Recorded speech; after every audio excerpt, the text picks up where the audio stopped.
मैं सो रही हूँ। तुम्हारी हिम्मत कैसे हुई मुझे थप्पड़ मारने की?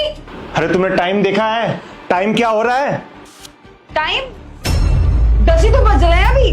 क्या हो गया? देखो चिया, तुम्हें अच्छे से पता है कि मैं ऑफिस 9 बजे जाता हूँ और लंच अभी तक क्यों नहीं तैयार है? हाँ तो आकर उठा देते ना। इसमें बर्तन पीटने की क्या जरूरत थी मेरे सर पे? तुम्हें पता तो था ना कि मैं सो रही हूँ और मेरे सर में इतना दर्द हो रहा है, तुम्हें दिखाई नहीं दे रहा क्या? हाँ देखो चिया, तुम्हारी ये नौटंकी रोज रोज की है, पर अब ये नौटंकी मैं बर्दाश्त नहीं करूंगा। नौटंकी? मैं नौटंकी कर रही हूँ और तुम क्या कर रहे हो? एक दिन तुम बाहर का खाना नहीं खा सकते? देखो चिया, ये एक दिन की बात नहीं है।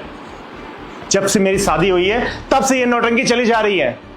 इनफैक्ट जब से मेरी शादी हुई है ना, तुमने एक भी दिन मुझे लंच बना के नहीं दिया है। मैं खाना जाके बाहर खाता हूँ। अरे हाँ तो क्या हो गया? बाहर का खाओगे तो मर नहीं जाओगे? तुमको अच्छे से पता है कि मैं बाहर का खाना खाता हूं तो बीमार पड़ गया था। अब वैसे भी तुम मेरी वाइफ हो, तुम यहाँ पे क्या कर रही हो? तुम मेरे लिए खाना नहीं बना सकती क्या? हाँ तो आदत डाल लो बाहर का खाना खाने की। मैं तुम्हारे लिए सुबह सुबह उठकर लंच नहीं बनाने वाली हूँ। मैं यहाँ पे कोई नौकरानी नहीं हूँ, समझे? कि सुबह सुबह खाना बनाऊं मैं तुम्हारे लिए। देखो चिया, ये घर मेरा है तो तुमको मेरे अकॉर्डिंग चलना पड़ेगा और मेरे लिए तुमको लंच भी बनाना पड़ेगा। समझ में आ रही है ना? नहीं बनाऊंगी, नहीं बनाऊंगी। एक बार बोल दिया, समझ में नहीं आ रहा तुम्हें? और जो तुमने मुझे थप्पड़ मारा है ना, इसका बदला मैं लेके रहूंगी। ना ही तुम लंच बनाती हो, ना ही डिनर बनाती हो, तो बताओ ना मुझे तुम्हारे साथ रहने का फायदा क्या है? जब सारे अपने काम मुझे खुद करने पड़ते हैं तो मैं तुम्हारे साथ क्यों रहूं? हाँ चली जाऊंगी। मुझे भी ना तुम्हारे साथ रहने का कोई शौक नहीं है, लेकिन मैं यहाँ से जाऊंगी तो तुमसे डिवोर्स लेकर जाऊंगी। ये रोज रोज एक कलेश ना मुझसे झेले नहीं जाते। मुझे भी तुम्हारे साथ नहीं रहना है। तुमको डाइवोर्स चाहिए ना, तो मैं भी तुमको डाइवोर्स दे दूंगा। जब एक पत्नी अपने पति के लिए खाना नहीं बना सकती, लंच नहीं बना सकती, फिर उसके साथ रहना बेकार है।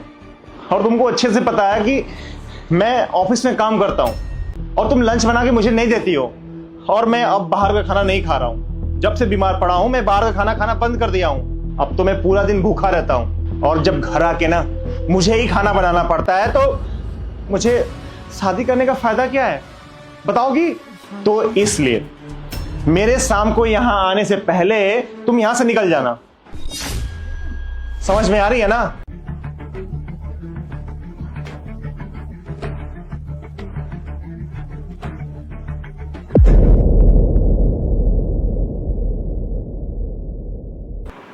क्या बात है दीदी, आज कुछ उदास लग रही हो आप? तबीयत ठीक है ना आपकी? हाँ नीलेश, तबीयत ठीक है मेरी। मैं देख रहा हूँ जब से आई हो आप एकदम उदास सी बैठी हो, चुप चुप सी, गुमसुम सी, कहीं खोई खोई सी लग रही हो। कहीं जीजा जी को कुछ हुआ तो नहीं है? वो ठीक तो है ना? ठीक ही होंगे, वैसे भी मेरे बिना बहुत खुश रहते हैं वो। मतलब? नीलेश, मुझसे नहीं हो रहा है अब। मैंने सोच लिया है, मुझे विशाल से डिवोर्स चाहिए। अब मैं नहीं रह सकती उसके साथ। आपने सोच लिया है? हाँ नीलेश, मैंने अब सोच लिया है, मुझे उसके साथ नहीं रहना है। अरे वो छोटी छोटी बातों पे लड़ता रहता है यार। हर छोटी छोटी बात पे मुझे सुनाता है, ये सोफा गंदा क्यों है, घर गंदा क्यों है, ये सही जगह क्यों नहीं रखा है, तुमने खाना क्यों नहीं बनाया है। इरिटेट कर देता है। मैं नहीं झेल सकती अब ये सब। और तुमको पता है, आज तो उसने हद ही कर दी। उसने मुझ पे हाथ उठा दिया। मैं कुछ नहीं जानती, मुझे उसके साथ नहीं रहना। मुझे तलाक चाहिए उससे, बस। और तुम्हें तो पता ही है ना कि मैं कितनी पढ़ी लिखी हूँ। मैं जॉब कर सकती हूँ यार। मैं अब किसी के बंधन में नहीं बनना चाहती। मुझे शादी के बंधन में बनना ही नहीं है। मैं खुद से जॉब करूंगी, सेल्फ इंडिपेंडेंट बनूंगी। मुझे नहीं ये सब शादी वादी का, ये सब, मुझे आजादी चाहिए बस। वैसे दीदी आप ये बता सकती हो कि आज इतनी हाइपर क्यों हो आप? आज भी कुछ हुआ है क्या? कोई बड़ी बात नहीं थी नीलेश।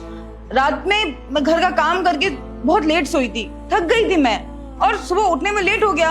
अब इतनी सी बात पे इतना बड़ा कलेश करके रख दिया उसने, ऊपर से मेरे ऊपर हाथ भी उठाया। तो क्या हुआ, मैं लंच नहीं पैक किया तो? हाँ, इतना बड़ा बात थोड़ी ना था कुछ। इतनी छोटी सी बात पे कोई हाथ उठाता है क्या? इतनी बड़ी गलती तो थी भी नहीं मेरी। अरे अरे मैं उनकी बीवी हूँ, नौकरानी थोड़ी ना हूँ कि हर बात पे मुझ पे चिल्लाएंगे, मुझ पे हुक्म चलाएंगे। इसीलिए मैंने सोच लिया है, मुझे उसके साथ नहीं रहना है, मुझे डिवोर्स लेना है और तुम मेरी मदद करोगे पापा और मम्मी को बताने के लिए। ठीक है, अगर आपने सोच ही लिया है, फैसला ले ही लिया है कि आपको उनसे डिवोर्स लेना ही है, तो फिर मेरा भी फर्ज बनता है कि मैं आपका साथ दूं। सच में नीलेश, मेरी बहुत हेल्प हो जाएगी। बस तुम पापा से बात करके मेरे डिवोर्स के पेपर्स रेडी करवा दो, बाकी मैं देख लूंगी। नीलेश, जो तुमको और पापा को सही लगे तुम लोग वही करना। बस अभी मेरा और विशाल का डिवोर्स करा दो बस। ठीक है दीदी, मैं अभी फिलहाल जीजा से आपकी डिवोर्स करा देता हूँ, पर इन फ्यूचर मैं और पापा आपकी शादी जिससे भी कराएंगे, चाहे वो लूला हो, लंगड़ा हो, कहरा हो, बहरा हो, हर किसी से भी आपकी अगर शादी करा दे तो आपको उसके साथ रहना होगा। चाहे वो आपको डांटे, मारे या कुछ भी करे, आपको उसके साथ रहना पड़ेगा। नीलेश, तुम ये क्या कह रहे हो? तुम लोग मेरी शादी ऐसे लड़कों से क्यों करवाओगे? तब भी तो मेरी लाइफ खराब ही होगी ना। क्योंकि इस बात की भी कोई गारंटी नहीं होगी कि आने वाले टाइम में इससे डाइवोर्स होने के बाद अगले व्यक्ति से आप शादी कर रही हो तो उससे आपकी बनेगी या नहीं बनेगी, वो भी ऐसा ही निकलेगा या इससे भी बुरा निकलेगा, इसकी कोई गारंटी नहीं है। अगर आपको मंजूर है तो मैं भी तैयार हूँ। नीलेश, अगर तुम्हें पता है कि ऐसे लोग हैं दुनिया में तो शादी कराना जरूरी थोड़ी ना है। मुझे करनी नहीं है शादी फिर।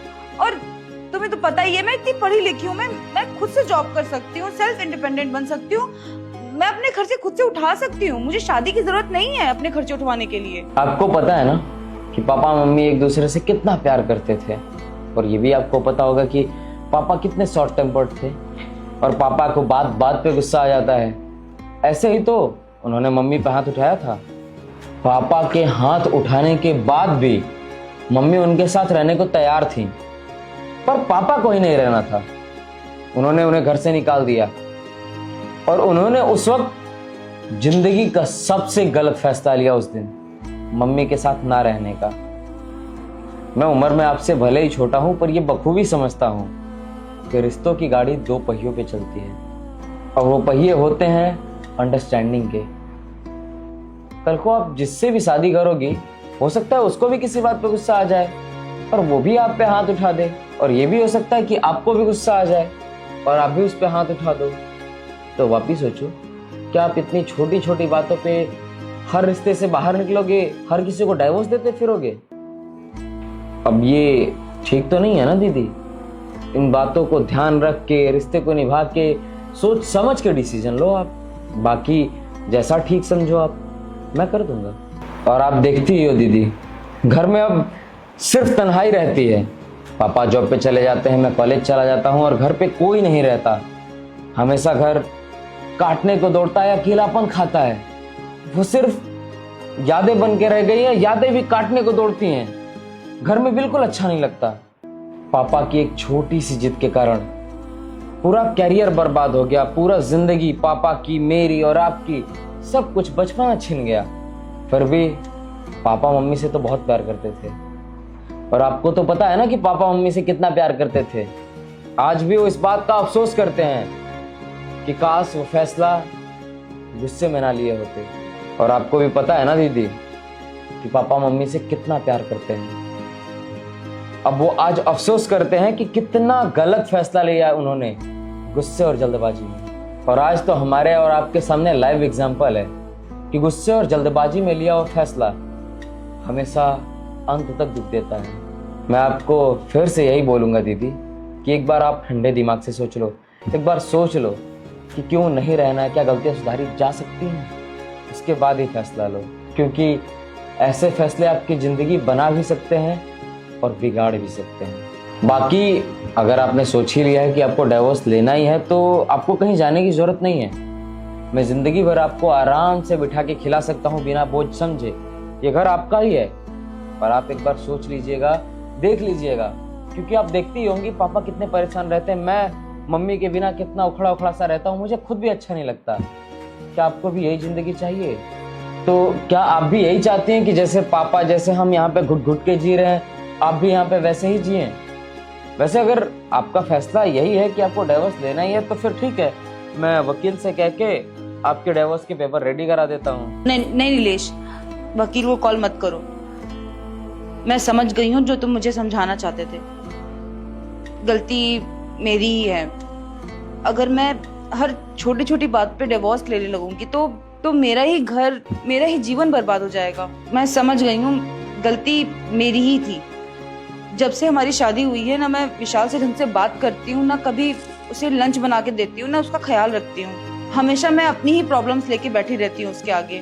और अगर मान लो मैंने विशाल को डिवोर्स दे दिया और किसी और से शादी की, तो क्या गारंटी है कि वो मुझे खुश रखेगा? क्या पता वो मेरी जिंदगी बर्बाद कर दे। मेरी ही गलती है।